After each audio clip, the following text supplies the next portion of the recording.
Okay. So we're doing a part 2 on this. What do we make? What do we make? This is Georgetown.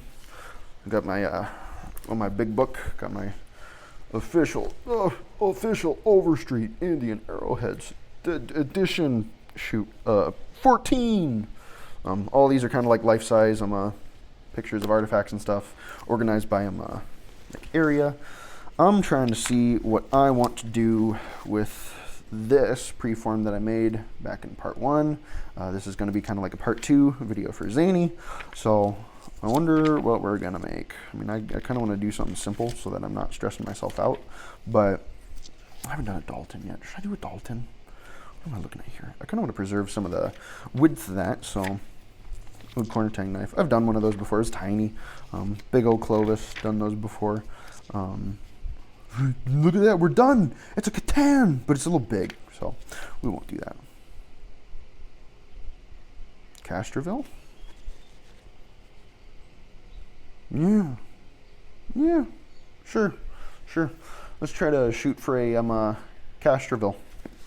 Why not? And I'm kind of done doing my indirect work. I'm gonna get my Ishi stick out. What's an Ishi stick? What's that?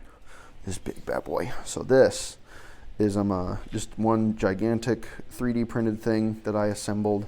You take it, and you grab it, and you tuck it in under your arm, and then using this I got a palm pad here that I made, also 3D printed this. It uses like kickballs for some grip, and it's also rigid so it doesn't flex all too much. I have a flaking channel there, which you're gonna get to see me use. You just kind of take her, and you hold it like so, and then using your body to twist in and your legs to squeeze together, you can kind of just pop off flakes and stuff. So we're gonna kind of mess around with this just a little bit. I need to move my glasses case because if we're doing a Castroville, I'm pretty sure I pronounced that wrong in the part 1, but oh well, it happens. Happens to the best of us. Sometimes we know how to pronounce things. I know Chalcedony is a rock that I didn't know was pronounced Chalcedony. I thought it was Chalcedony. I don't know, sue me. I'm American, what can I say? I can't pronounce things very well. Barely speak English sometimes, but yeah, using my abrasion stone here, I just kind of grabbed this one. Where did the white one go? Where did that go? Oh, found it. It was hiding. Sometimes these really deep dips make it hard, but yeah. I kind of got this thin for the most part, or at least as thin as I kind of feel like making it for this video. I'll probably end up making future videos where I do more thinning stuff, but for this video, I think I'm just gonna, ooh, there's a weirdness. There's weirdness. No, we don't like the weirdness. No. Nope. That weirdness can stay away. We don't want it. We don't need it. I want it. I need it. Death Grips fans, anyone? No? Okay. Let's see here. I'm gonna clean up this edge just a little bit. I don't really like doing pressure flaking, and if I have to do pressure flaking, I like to use my Ishi stick where I can. That doesn't mean I won't use my other ones, because my other ones, pressure flaking wise, because that's what I'm doing right now. I'm pressure flaking with this. I have other ones that I've made. I'll pull out my most common ones here that I use most often. 3D printed these. I sell these. Link in the description. Yeah, these are pressure flakers. There's a set screw. It's hollow in the bottom. There's like I put my copper through there, and then I loosen the set screw, pull it through, tighten it, retighten the set screw, and boom, pressure flaker. And like if I was using these, and like the different tip sizes and whatnot, just kind of depend on what I'm using it for. I don't like using this one with the big tip because I got this one with a big tip and it's less fatiguing. For finer detail stuff, I like to use these smaller ones, but like if I was doing stuff with these ones, which I still might end up doing for this video, it's kind of the same process where it's just like, you know, working stuff down really, really finely. We haven't quite gotten there yet, so we're gonna continue with the good old Ishi stick.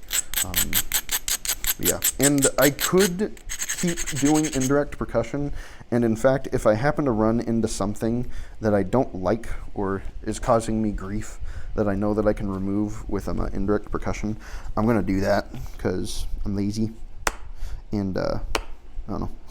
I like my indirect. It takes a lot of the fatiguing aspects out of everything, and I tend to get slightly fewer snaps with it. I get more step fractures, but I get less snaps because I'm holding this down into the palm pad, and this is something that really was made better by getting a rigid palm pad, actually like having something that doesn't flex and bend, because I know some guys, they use leather and whatnot to like hold the pressure flaker, or not the pressure flaker, the point that they're doing in their hands, and then they kind of go from there.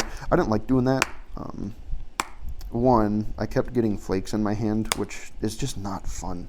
It's just terrible. It's a terrible time because it's just like a splinter, and nobody likes splinters. I mean, I don't know anybody who does. If you know anybody who likes splinters, they're a freak. But yeah, I just didn't like the dynamics of that. And once I got a rigid palm pad, I think my first one was just a piece of wood. It wasn't bad. It wasn't bad at all. It was actually quite nice. And I was like, finally, this is what I'm sticking with. And that's what I've stuck with. I've done a couple design iterations of this particular one that I'm using. But yeah, it works really good. And once I got into like the ishy stick stuff and I haven't had to wreck my wrists, because that is one thing if you're just like regular pressure flaking, especially with that hard stuff down there that I showed. I'll probably show it in this video too, just in case people find this video first. Come here! Get over here. There we go. There's just some Iowa chert. It's like a quartzite. I don't know what it is. It's kind of full of holes and whatnot. Super. Sounds nice. Sounds fun. I've made stuff out of it. It's great. It's wonderful. No, it's not. It's not even some of the best stuff I can find in Iowa. Some of the best stuff I found in Iowa, which I'll probably make a video on, is petrified wood. Sometimes you can find petrified wood, like really nice pieces of petrified wood, and it's silicified, so it works like a chert, and it's like beautiful. It's magnificent, and it's gorgeous too. It's really pretty rock. For one thing, it's very forgiving. Like the quartzites and stuff, the stuff that I showed you down there, that stuff can be not only like fatiguing, but if you mess up, it's like, oh, you done messed up big. And then you're like, oh, well, I gotta fix that now, because it makes like a big mess, and it's kind of just not really great. It's just not great, but you can make stuff out of it. I'll probably end up doing a video on it at some point. I need to straighten this out a little bit, because I noticed that the Castroville ones are kind of more triangular, and this is just a little bit, and that's why I like these grinders too, is because I can use them to kind of get a bit straighter of sides on my preform. The other one being the fact that I use it like crazy. It's got like these massive indents, so it makes that kind of hard. I don't know. I try to make things as easy as possible for myself at times, if I can, or if it's stuff that I just don't want to deal with, and I'll just do it with modern stuff. I mean, I don't know. I feel like if the natives were doing this sort of stuff with all the modern equipment that we had, I mean, they'd probably be doing it the easiest way they could too. I mean, they were all about efficiency and time management. I need to sharpen this, by the way, or at least just a little bit. So bear with me while I get...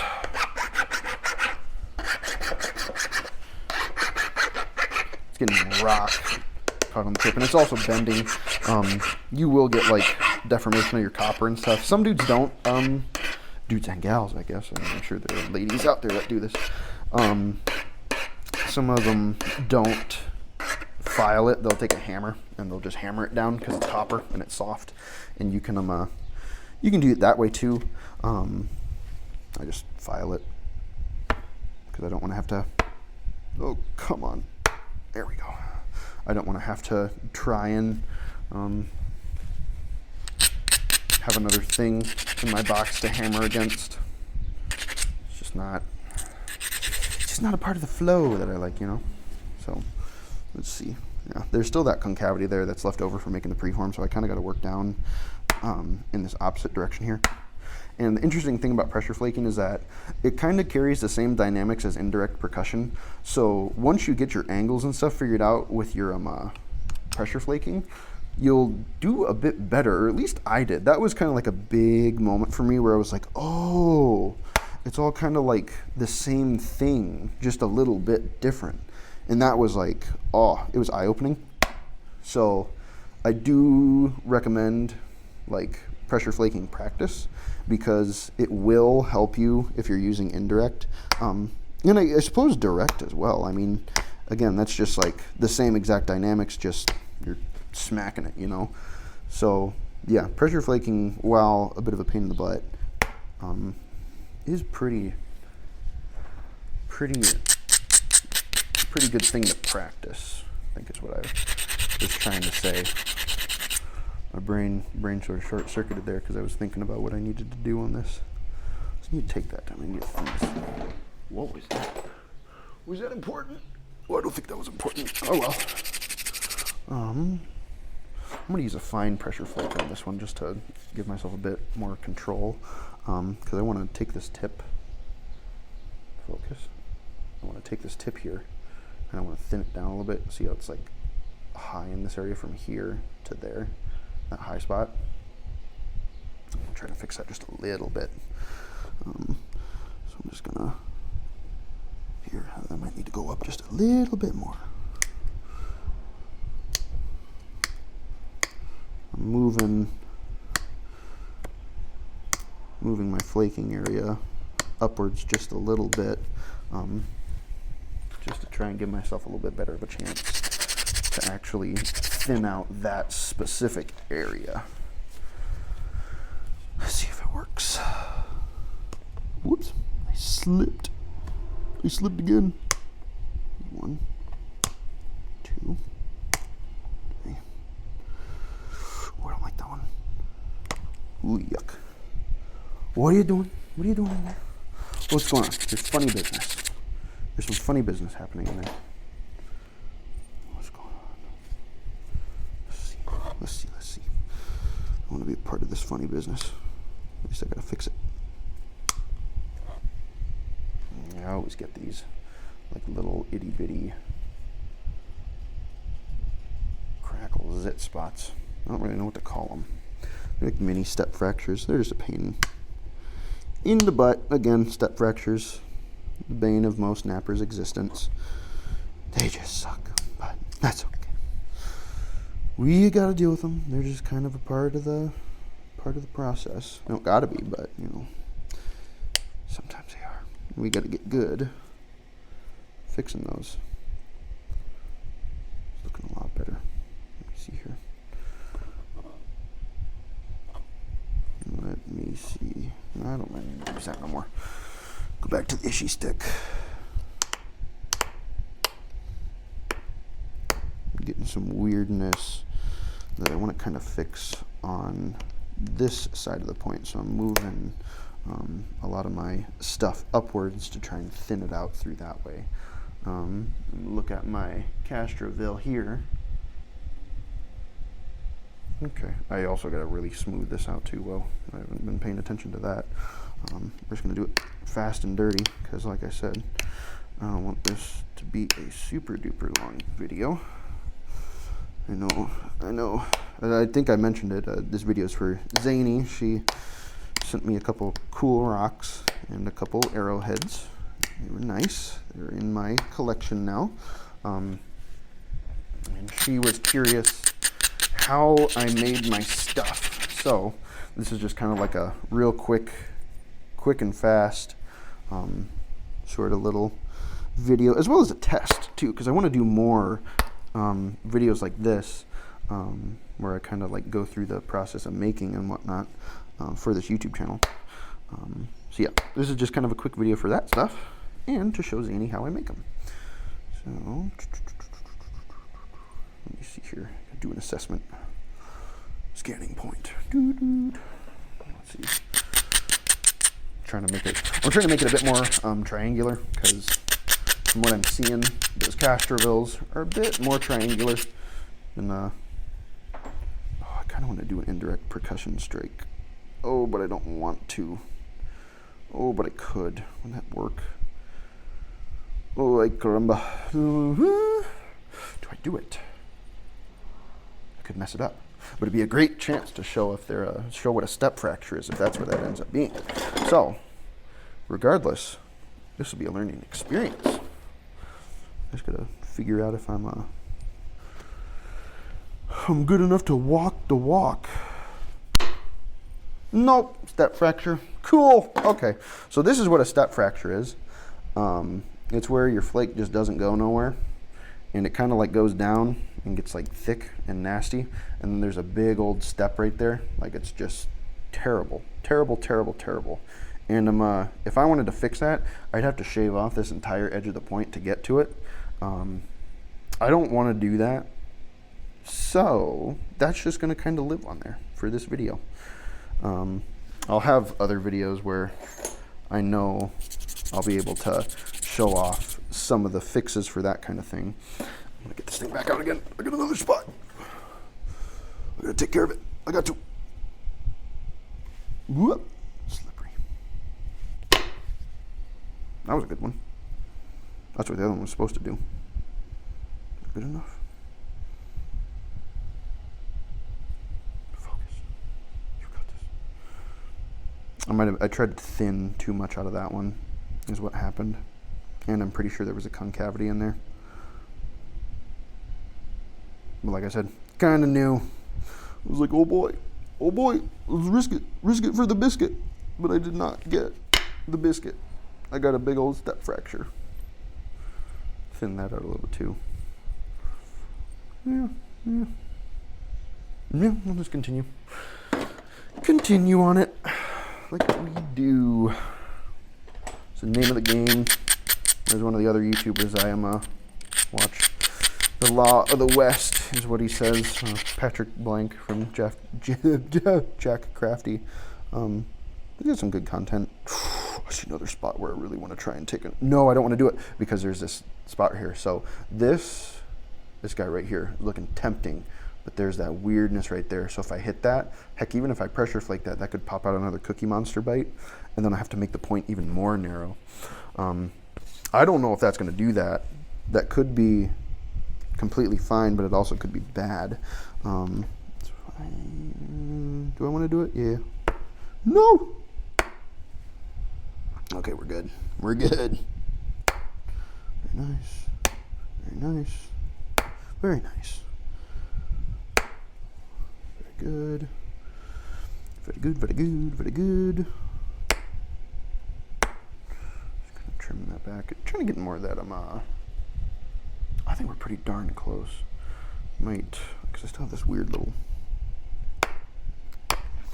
Also, with what I'm doing here, got to be very careful. That was a. Sometimes you slip and you have a bit of an oopsie, but that's okay. It's fine. It's fine. It's all good, you know. It's not even the worst injury I think I've had doing this so far. If you ask any flint knapper, they'll be more than happy to tell you the story of the time they severely maimed themselves. Just kind of comes along with the hobby. There are people who get like the big gigantic chunks of obsidian, and they'll be spalling them, which is like, you know, taking the big chunks off, and they'll take a big chunk off and it'll go through their foot, because you know obsidian's like stupid sharp.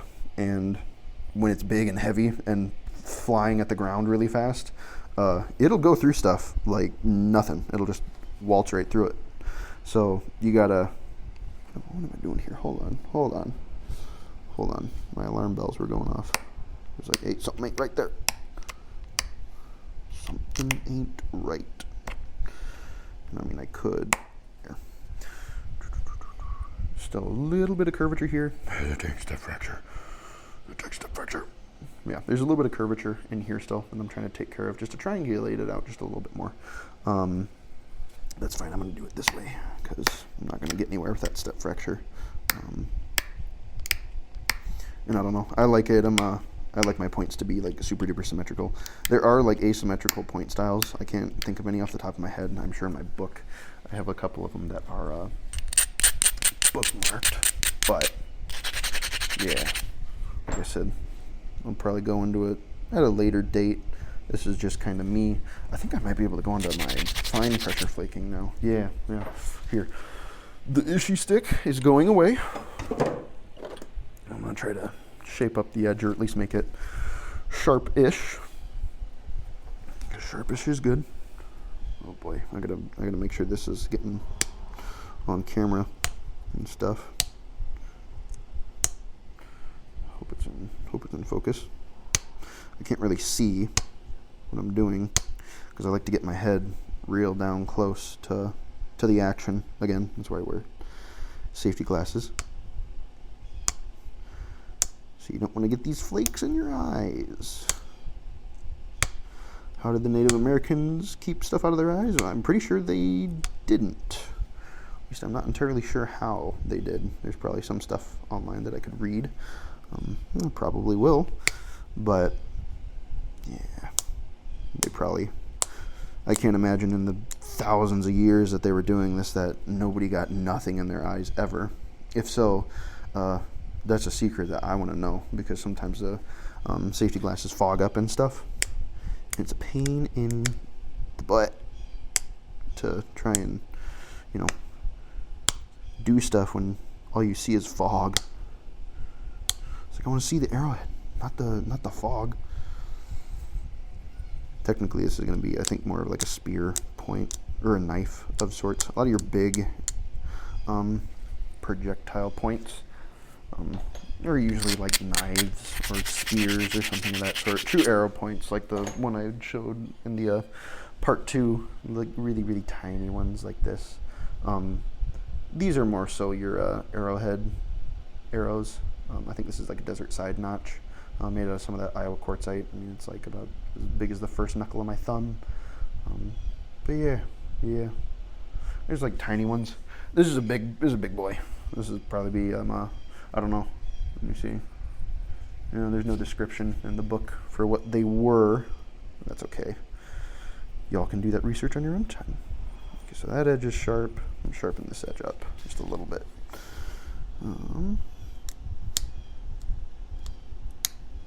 I don't know how often I'm going to make videos like this. I'd like to make it somewhat regular, because then the YouTube algorithm gods smile upon me and reward me with recommendation, people's inboxes and stuff. But yeah. I'm so hopeful that this is all in focus, because I'm not looking at my phone at all. I'm assuming it is. And I apologize if the framing is just horrendous. I am, like I said, kind of just a test video. And for Zainey, because I wanted to show her how I make stuff. Okay. I think that's good enough. I think that's sharp enough for my liking. How sharp are the tips? Ooh, very sharp. Hold on. We gotta...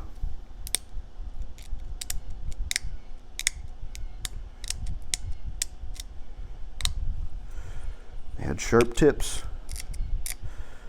You know what they say, more pointy means the thing you throw it at's gonna be more dead.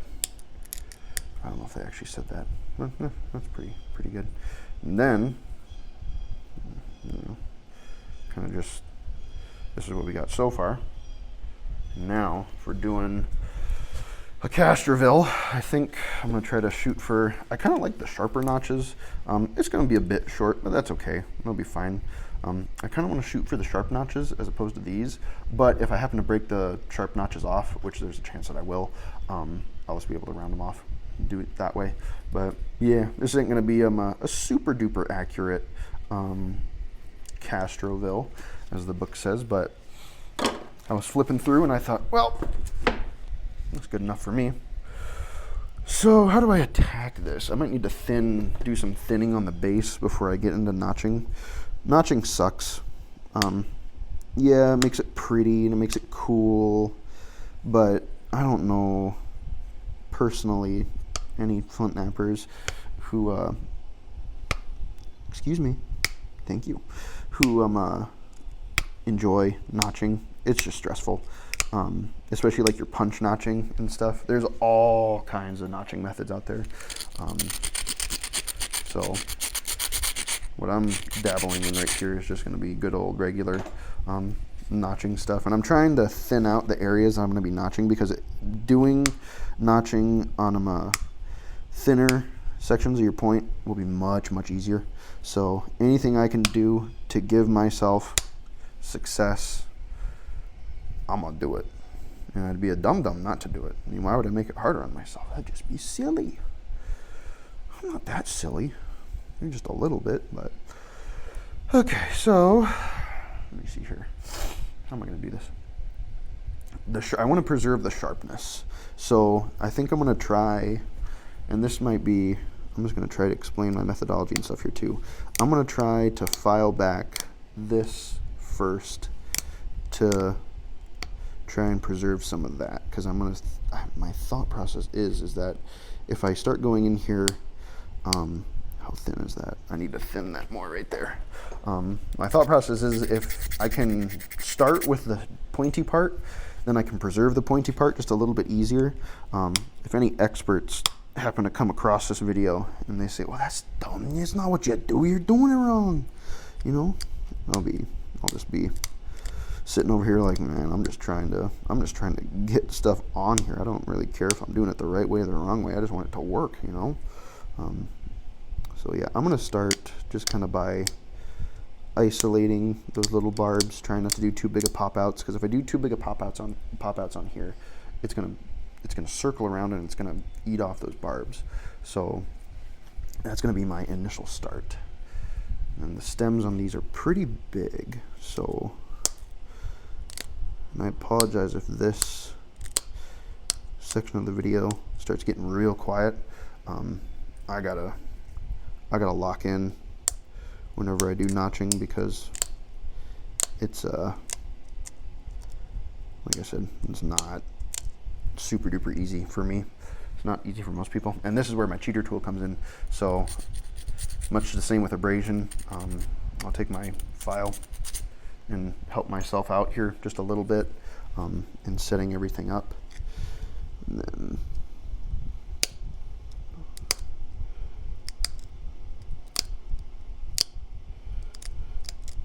okay.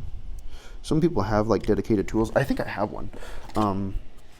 Yeah, they'll have them like these sort of like flat file tools, and like I don't have the best luck with these. I just don't. I don't know why. I don't know if it's like some sort of different method or something, but I don't know. I just don't have very good luck. I'll use it. I mean, why not? I guess I could use it. Where did all my... Oh yeah, I have like a specific diamond file for notches. It's like a little round one here because it fits in the notch. And especially if you're like making usable points, you don't want like sharpness in your notches, because that you know, that'll cut your string. You don't want to cut your string if you're wrapping it up and stuff. Okay, gosh, these are, why'd they make them so long?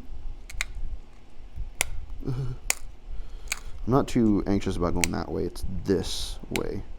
When you have really thin things that are just hanging out like that, they don't want to. They want to be free. They want to join all their flake family on the ground. You gotta like shape it just a little bit. And the fact that I'm trying to, of course, juggle the video as well. How am I doing? Okay, I want to pop that out just a bit more. So this is like my sweat stage where I'm just kind of anxiously awaiting. Ooh.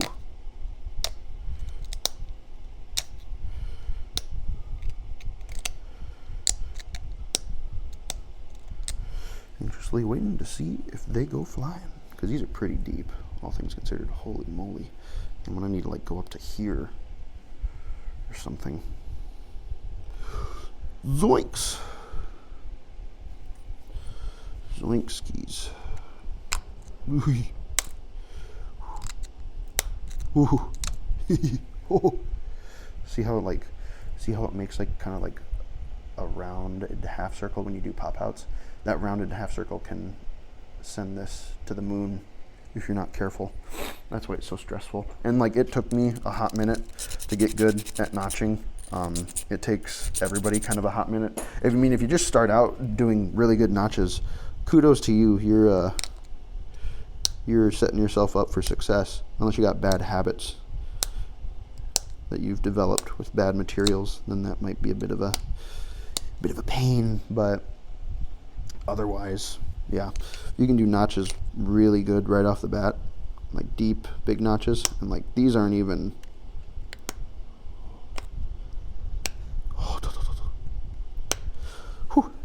These aren't even like super duper big notches. The Calf Creek style points, those have like notches that like go up into here. Those have notches that like go up into here, like way up there. Knowing myself, I'll probably make a video on it at some point because I've only made one and I want to make another one. That just requires you to like have your tool like this and then like squeeze your legs in to pop out notches, and if you go at a bad angle at all, you pop stuff off. Truly rage inducing, I tell you. But you know, it wouldn't be flint napping if there wasn't at least just a little tiny itty bitty bit of rage. It's just gotta be a little bit healthy amount. Oh. I'm getting there. I need to get that guy caught up because this one's doing really good. So I'm gonna keep my diamond file running here. And I apologize if the camera focus isn't good. Like I said, I'm running this while not looking at it, so I could be just way off with what I'm doing, or at least being able to see it, because I bet for some reason it's going to try and focus in on the ground. Don't know why, but it's going to do that.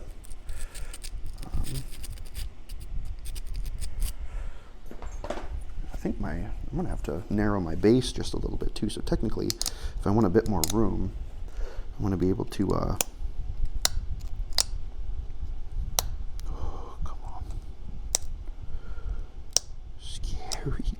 Scary Gary. Yeah, I'm gonna narrow. Keep narrowing that down. Let's see. Yeah, because in the book, and I think this one's a bit wider than some of the others that are in the book.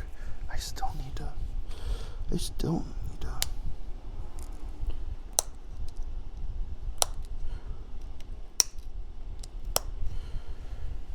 Just a bit deeper with that one. Oh, stress. It's okay.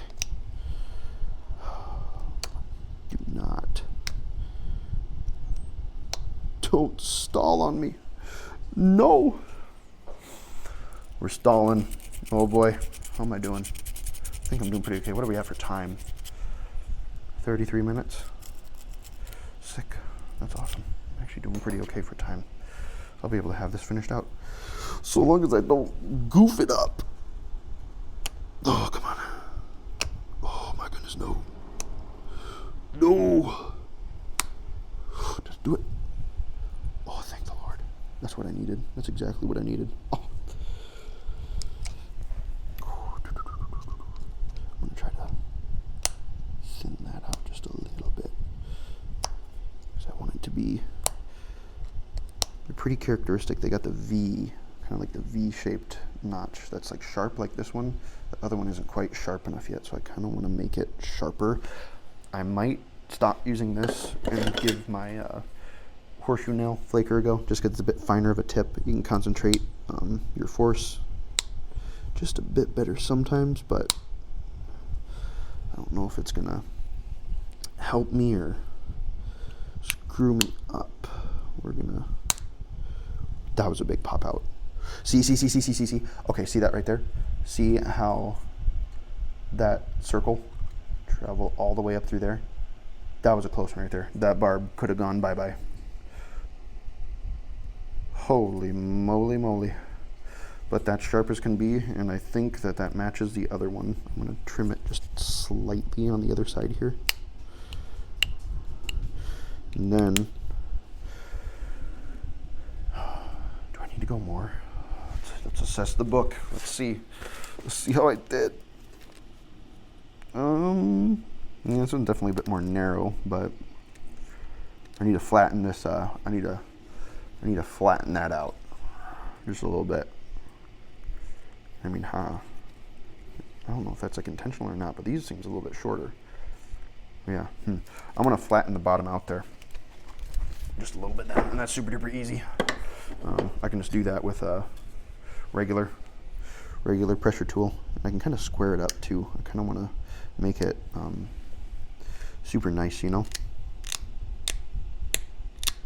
This is the easy type of shaping, especially on the base, because you kind of want the base to be nice and flat and not like super duper sharp. You get strength from that. Not that I'm going to use this at all. It's just from like a functionality production mindset. You make it strong. Who knows? Maybe I'll drop it. I'm not going to manifest that. That'd be dumb. I got that down there. Yeah. I don't know. I think we'll call it with that. Yeah. I kind of want to go deeper with the notches, but I also don't after that big old scary pop out there. But yeah. It's my Castroville attempt. And yeah. Actually, I gotta, hold on a second.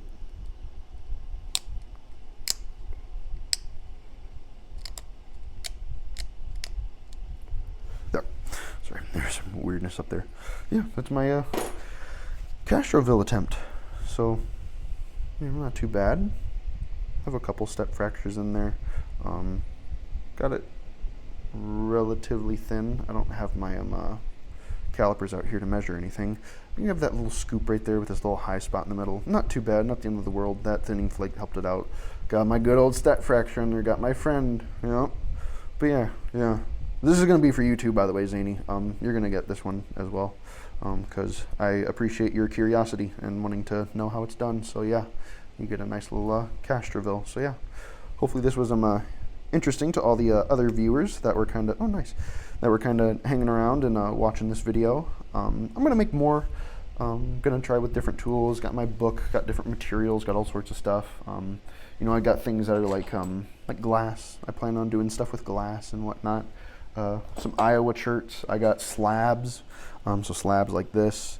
This is like some goldstone, so it's just a fancy glass. Got that. Got all sorts of stuff. But yeah, there we go. Thanks for tuning in, and I hope to see you guys again. Wonder what we're gonna make next. So if you have any recommendations, put them in the comments, because I'm always happy to make point styles that people are interested in seeing. So yeah, thanks for watching, guys.